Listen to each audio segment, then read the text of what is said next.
Well, I got to tag along on someone else's adventure and have my own adventure on the way. I mean, 250 miles is enough to share a lot of adventures, right? Yeah, I mean, I was saying this morning to someone, they say you live a lifetime in 100 miles. I feel like I lived about 10 lifetimes out there, and I feel like I've aged about 10 years from this event, but I wouldn't have it any other way. You had a particularly interesting year with the weather out there that came in. It kind of disrupted a lot of people's plans. But before we get into the race, I do got to ask, like, you and Ryan, you guys go back. Way back. And way. To give the audience some perspective, you were here pacing and crewing Ryan Sands, fellow teammate through Solomon, but also mostly just a good friend. Yes. Not just because he's a teammate. You were here because he's a good friend. And you guys got to spend a lot of quality miles out there. We did. I pulled up a photo of Ryan in Australia with a mullet in a Red Bull visor, and I was 14 years old. So it's 14 years ago.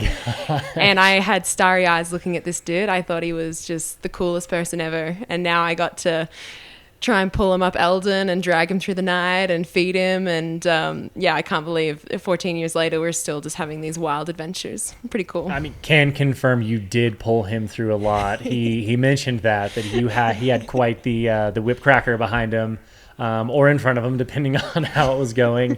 You and I chatted earlier about your experience through this. And before we get into the experience of, Ryan's race, I think we've talked to him about that. I want to hear more about you and what it was like being a crew, being a pacer, because we've talked to a lot of these runners. We all know what it was like to be a runner, but I think being a crew, being a pacer is an entirely different sport. Yeah, it's a sport in itself, I think. And I always come away from these things and think, gosh, I think it's easier to be the runner because everyone's looking after you. And the crew, no one's crewing the crew. So you're kind of...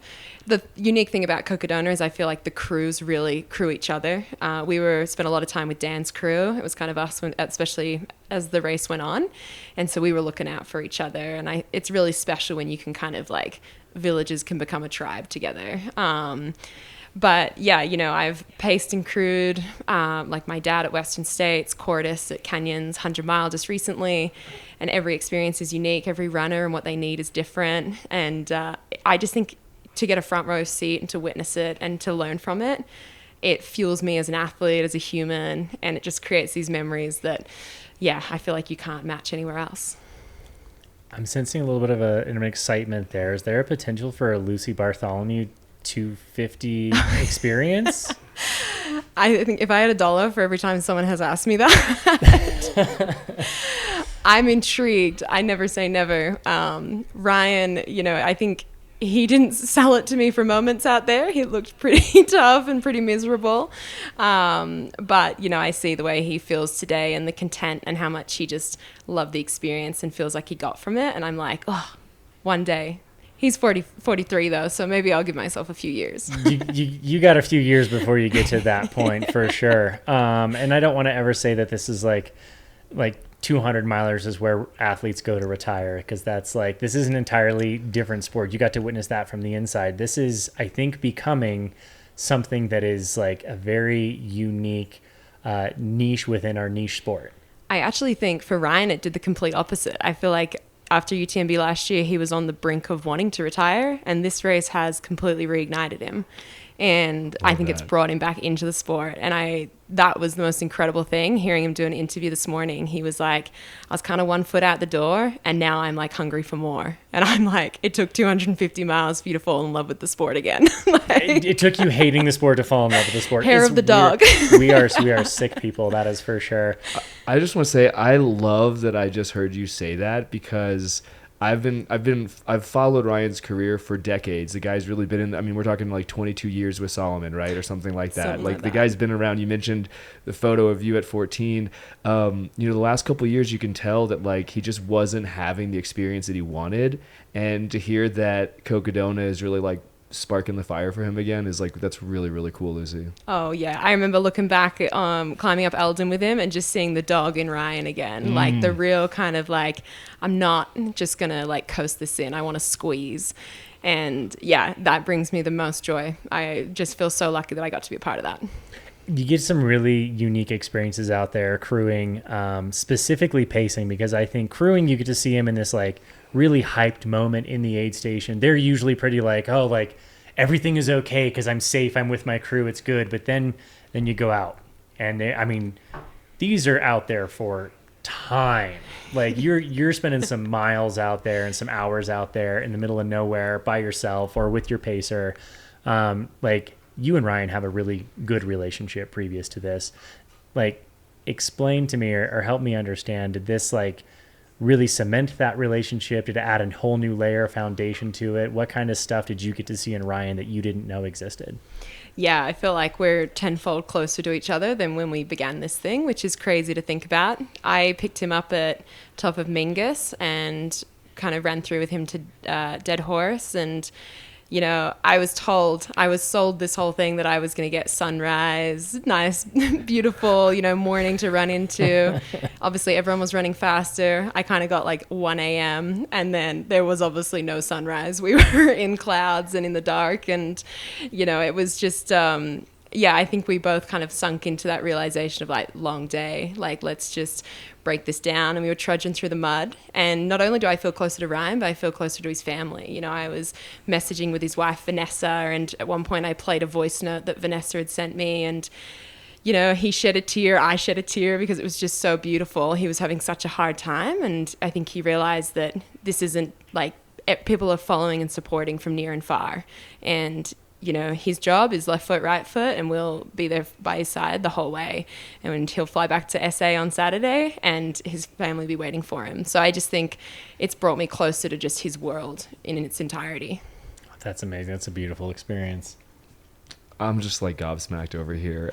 I got to spend, if the audience doesn't know, I got to spend about a mile outside of Trinity Heights and ran you guys all the way into the finish. And I got to see, you know, Ryan is at a really, I mean, it's 4 miles to go. He's in like a really, really raw place. And to watch you two interact and to see you, I feel like you earned a PhD in pacing, Lucy, at this Dr. event. Lucy Bartholomew, Yeah, Dr. Lucy Bartholomew. But like, you were so gentle, yet like you were cracking the whip in a major way. And he was definitely like he was there for it. He was definitely like, he really needed that. And it was really cool to see like y'all's interaction at, you know, whatever we're 2.5 days deep. Yeah. And going hard for a long time. So. Oh, well, that means a lot that you saw that and felt that. I think like, I saw that Ryan had opened the door to wanting to squeeze it out, you know, and to like really dig deep, and he's willing to pay the price of what that looked like on the other side. And yeah, I feel like I know Ryan enough that I know how to kind of like inspire him and to pull him, but at the same time, I wanted to keep it light and fun. You know, it's really important to me that Ryan was smiling and laughing and at least, you know, soaking in that moment and realizing that he was going to do this thing. But it was a really special last bit of pacing into town. I think, it felt like South Africa had a national holiday for him because they were all in the chat just going crazy. It was insane. There were lots of South African flags in the chat. And when we did the interview today, it was just nonstop, like the pride of South Africa right there, just beaming through. I mean, he's a beloved character. You know, obviously everyone respects with the history that he's imprinted on the sport, like a Western States winner. I mean, the dude has done so much and has had so many amazing projects on top of, you know, with the FKTs and wins here and there. Like, he's done it forever. You, on the other hand, you mentioned he's a little older. He's in more of the twilight of his career where he's like, hey, I need to like rejuvenate some things and I have a few more goals that I want to eke out. And this kind of like really inspired him. And you can tell when we interviewed him today. But you, although you've been in the circuit for a very long time, let us not. I mean, you also took that photo with him 14 years ago. So, yeah. I mean, let's talk about, you've almost been in the sport just as long. What kind of goals do you have going forward? We're going to switch this towards focusing on Lucy for just a quick second. What kind of goals do you have moving forward? And I do believe, I'm pretty sure Ryan said he wants to take a year off of Cocodona, so to return the favor and pace you next year would probably be ideal. I'm just going to throw that out there. I'm speaking for him now, and I'm just, you know, layering it up that. We had a joke out there of we need a refund because we got false advertised into thinking we were coming on a desert holiday. And then I said back to him, I was like, maybe they'll give you a free entry.